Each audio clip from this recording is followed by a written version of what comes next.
Welcome, viewers and listeners. I am DorMiya Vance, the Southside reporter for WABE's newsroom. Today, I am in conversation with 3 mayors from Southside cities. These are just a few Black women that are mayors of our cities in Metro Atlanta. We'll be discussing Black women's leadership in light of the fast approaching 2024 presidential election.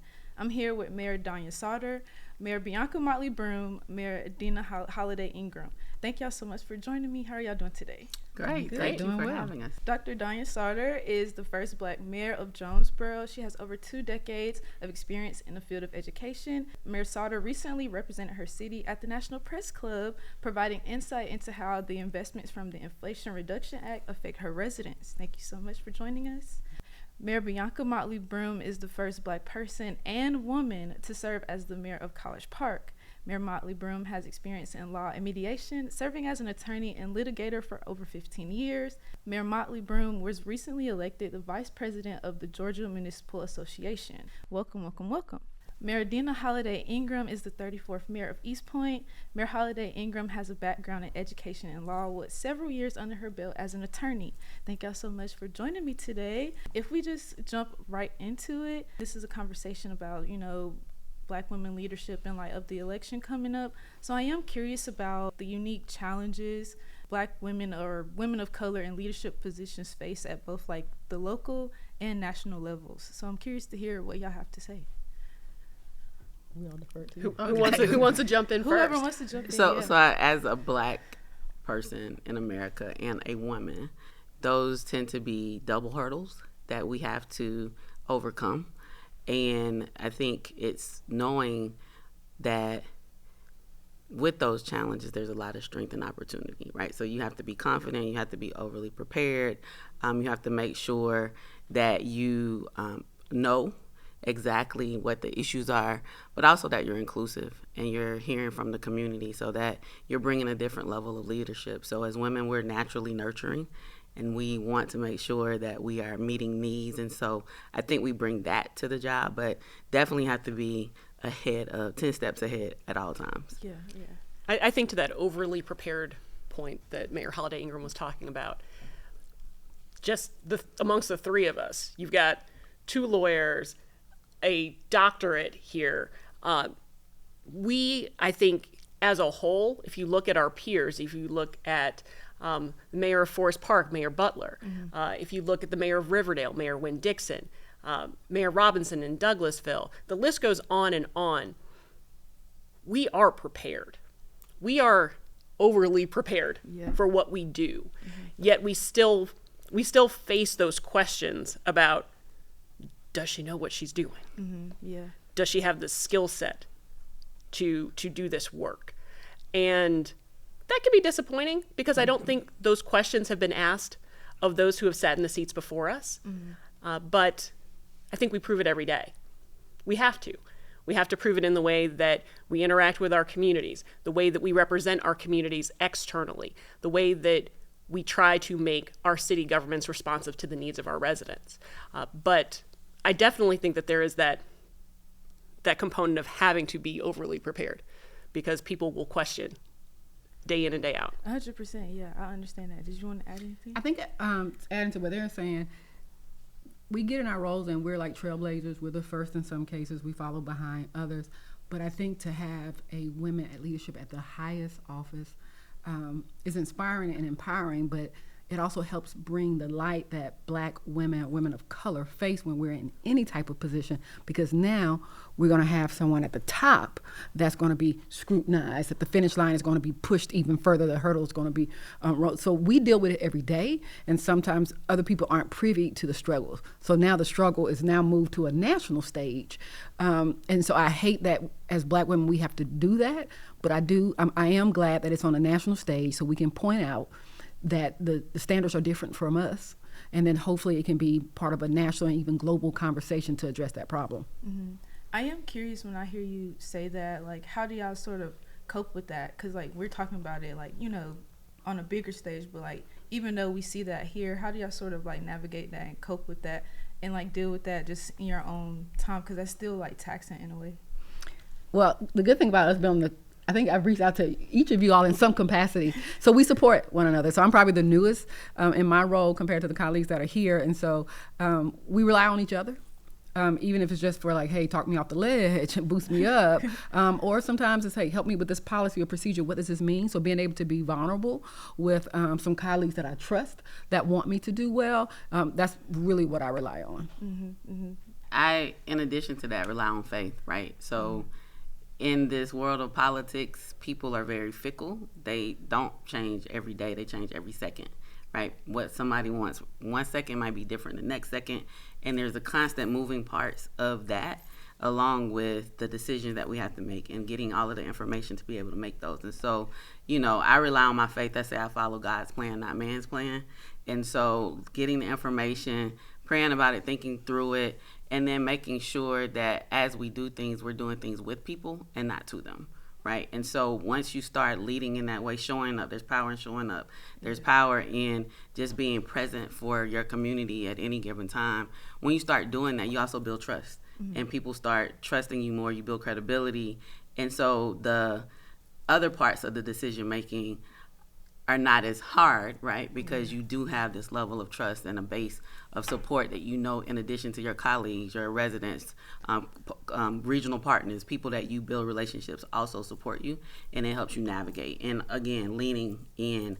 And we don't know everything. People think we do. Mm-hmm. And a lot of times people think we have more power than we have. Yeah. But they just expect the mayor to make it happen, right? And so that requires a lot of leaning into our technical experts and people that we know that are experts in different areas, and our state and federal legislators, just being able to be a collaborator at all times to be able to reach the right decision. Mm-hmm. Moving the conversation forward, when it comes to like Kamala Harris and like this national stage, she's sort of straying away or keeping away from the conversation about her identity. And I just want to know, like, what do y'all think about that? What are your thoughts? So I think it's intentional. I think it's strategic. She shows up as a Black woman every day. Mm-hmm. Why talk about it? She is probably the most qualified person who's run for the office with the varied levels of experience that she's had. I think she's leaning into her experiences, and right now, in any election, people want to know what's in it for me. Mm-hmm. What are you going to do that's going to help me? And I think, those conversations, the 44,000 women, win with Black women that were on the night or the day that President Biden announced that he would be endorsing her. I was one of the 44,000, right? There are conversations, there are places where that is happening, where we are focusing and leaning in on being Black, on being a woman. But that also galvanized, white dudes for Kamala, yeah. Republicans for Kamala, right? Mm-hmm. Like a number of different affinity groups grew out of that. Mm-hmm. And so I think it's smart to let the community, the constituents, the people across America decide what affinity groups they want to fit into, and just run as a very qualified individual who is ready to hit the job running day one, who's already doing the work in a capacity and is ready to take it up to another level. Mm-hmm. I'm curious to hear what y'all have to say, because y'all kind of speak to that too. Like, y'all want to make sure the job is done more so than the focus of like identity or conversation. So exactly what Mayor said here. She shows up as a Black woman every day. Yeah. Like, I was the first Black woman in this position. That is something to be applauded. Mm-hmm. But also, I don't want that, me being a Black woman, to define my tenure. Yeah. The work that I do is for all of my citizens. And I think she's at the position now where she's just ready to do the work. There are policies that affect so many subgroups, but not one particular subgroup. And I think the opponent is what's capitalizing on the galvanizing of that this is a Black movement. No, this is a movement for our democracy that happens to be led by a Black woman. So I think it's a distraction more than anything. And what's important to note is that as a Black woman, I'm not offended that perhaps she's not leaning into her quote unquote Blackness as much as some people say. Who defines that? Right. Yeah. She's very open about her sorority, which is a historically Black sorority. Yeah. She's very open about the university she went to, which is a historically Black college or university. So the things that surround her, that embrace her culture, she's very clear about her age and heritage when it's necessary, but we don't have to walk around with who we are and what we are. We just want to serve the people and do the work, and she's a great example of that. Yeah, 100%. Yeah. I know you're a member of Delta Sigma Theta Incorporated. Yeah. And you as well too. Okay. Yeah. So I know that's like a big conversation too, as far as like divine non-culture. Shout out to y'all. I also went to a HBCU, so that's cool. So yeah, shout out to y'all. And when she wins, she'll be sworn in by Delta. Really? There you go. That's right. Okay. Supreme Court Justice Ketanji Brown. Okay. Yeah. We're gonna see what happens, y'all. But just moving forward and sort of circling back on like leaning into each other and leaning on like each other as support. I heard there was a group chat. Is that 100%? Is that not a thing? We're in like a number of different. Yeah. So who thought about the group chat? Multiple group chats. There's a Southside mayor's one. There's a Clayton County mayor's one. There's a black female one. There's a lot of group chats because I think this experience is one that's really hard to explain to other people if they haven't done it. Yeah. But once you do it, you get it. Yeah. And being in that space to be able to just join with people who really get it is very, very unique, and it is a gift. Mm-hmm. Yeah, 100%. And our chats aren't like, they're not like super political. Like sometimes it might be like, look who I'm with today. Right. Or are you in this space? So like if I'm at a conference or event and I'm thinking that it's important that my other colleagues are there, I'm checking to see if they're there because we're going to seek each other out and find each other. And it might be just checking in on you. So it expands, and so that's what people also, I feel like it's important. We're real people, outside of a mayor. We were mothers and daughters and husbands. No, not husbands, sorry, wives. So beyond being a mayor, we carry our other roles that are just as important, if not more. And we have other jobs too. Yeah, that's the other thing. Oh, People, yeah. Like all of us still have professional careers out. I'm talking about full-time. Yeah, because being mayor is a part-time job Yeah. with full-time expectations of part-time pay. In our cities, correct. So, I have to help my husband provide for our family, and it's not just being mayor. So no matter what people say or think, I can assure you, I really have to have a full-time job. I'm a practicing attorney, right? I gotta help bring home the bacon. So I think people oftentimes think that it's for the money. It's really about service. Yeah. There's not enough money at times when you're dealing with certain situations that you'd be like, I take the money over this, right? It's easy to lead when things are going well, but when there's a crisis and there's a challenge, you see who people really are. Mm-hmm. And in those moments, you can't walk away. And there's nothing that can happen that you can do other than lean in and lead and, lean into your network and talk to people who are going to tell you the truth. Mm-hmm. A lot of times it's not just really reaching out and having these conversations about what's happening, but it's tell me the truth. What do you think, right? Because oftentimes I feel like when we deal with the truth, you can come up with real solutions, and those real solutions will have greater impact, right? But you can't walk around and be like, oh, it's really not this, it's really that. No, what's real? Yeah. So you can come up with real solutions. 100%. And on that note, I'm just curious about the advice that you would give to other women of color, Black women, as far as entering politics or aspiring to be in politics in light of the election coming up this year. Any advice y'all would want to share to the young folks? Do it. Because I would say do it to serve people, not serve yourself. Right. Mm-hmm. Do it if you really feel like there's a call on you to serve, because it's not.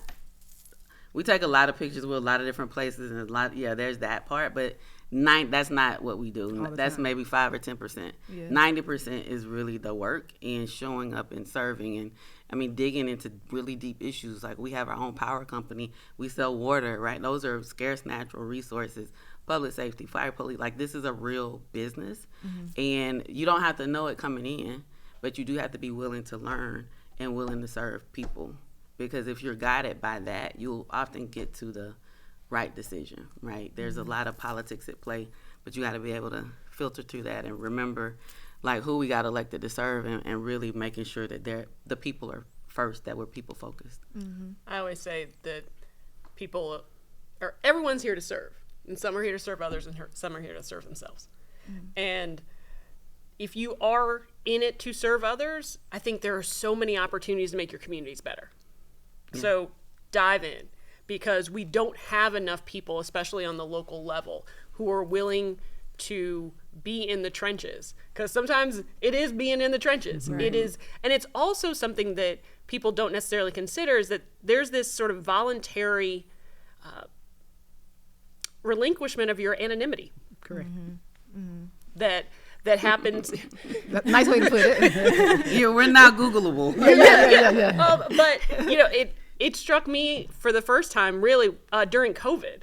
When I was wearing a mask and I was at the Costco in Sandy Springs. I was like just getting some chicken in the aisle, and this lady said, "Aren't you the mayor of College Park?" I'm like, "I'm in a mask." I'm like, how do you know me in Sandy Springs? Like, a certain part of my thought was, okay, I'm going to run for office, going to knock on doors, and then I'm going to do the job, and I'm going to keep my head down. I didn't really think about the fact that there really is this relinquishment of you being a private citizen. And it just comes with the territory. Right. But it's something that people should consider because it impacts not only yourself, but your family as well. And this is something that is so rewarding. Public service is absolutely rewarding when you know that you have been able to help impact something that will change the trajectory of people's lives for the next 5, 10, 20 years. There's not a better feeling in the world. Especially, like, they may never know you had a hand in it. Yeah. And it is absolutely amazing when you can help steer good public policy in that direction. It does come with some other things that come along with it, right? Yeah. And people need to be cognizant of that. But overall, if you want to run and you want to help your community, do it. You absolutely can. And I would just add that there's so many organizations and PACs and that can give you the support to run. I probably wouldn't have said that 10 or 15 years ago. Like, you know, like you just kind of ran and just gather your friends and your family and try to do the best. But now there's a movement to get women and minority women into office. So you don't have to do it alone. So do the preparation, tap into these groups. And that, again, that's what this national election with Madam Vice President being at the top of the ticket is allowing us to do. These groups, they will get her in office, but they are committed to continuing to work to get people in the office at the state level, at the county level, and at the city level. And another point that they made, I was listening to someone speak the other day, and they said, as elected officials, sometimes we plant seeds for the shade of trees that we'll never experience. Absolutely. And so that was really hard for me, and just being transparent. Like, I wanted to set a policy and be able to watch it go and its impact, but I've had to just calm down and relax and be patient and know that the work that I'm doing today, it might be a generation or two behind me that benefit from it, and I have to find solace and satisfaction in that, and I do. 100%. Yeah, and providing that foundation, right? It's foundational leadership. I would say to the training piece, when I ran for council, it was just, me, my husband, my 3-year-old daughter, and introducing ourselves to East Point and, you know, doing it on a shoestring budget. And then when I ran for mayor, I actually participated in the Women Campaign School at Yale, and to get some training around just the whole gamut of elections and the different aspects of it and fundraising, all of that. And so, but there are a number of different training organizations that have come up, I think, since I ran in 2013. And I'd say in this last decade, there's definitely been more that have popped up. And so seek information so that you know that you're doing it right. Losing your anonymity really starts when you become a candidate. Yeah. And so making sure you have everything in a row, that you're filing your reports on time, that you're doing everything you're supposed to do, and you're, you know, making sure that you're like not walking into landmines, right, because you don't know the rules or procedures and things like that. Yeah. So I think training is definitely important. Getting a mentor, getting somebody who has been successful in becoming elected to be able to provide some advice. Yeah, well, I do appreciate all the insight that y'all gave me here today. And so Mayor Holiday Ingram, Mayor Motley Broom, Mayor Sauter, thank y'all so much for joining WABE for this conversation. I'm WABE Southside reporter DorMiya Vance. You can find more on this conversation and other stories from our newsroom on our website at wabe.org. Thank y'all so much. Thank you. WABE.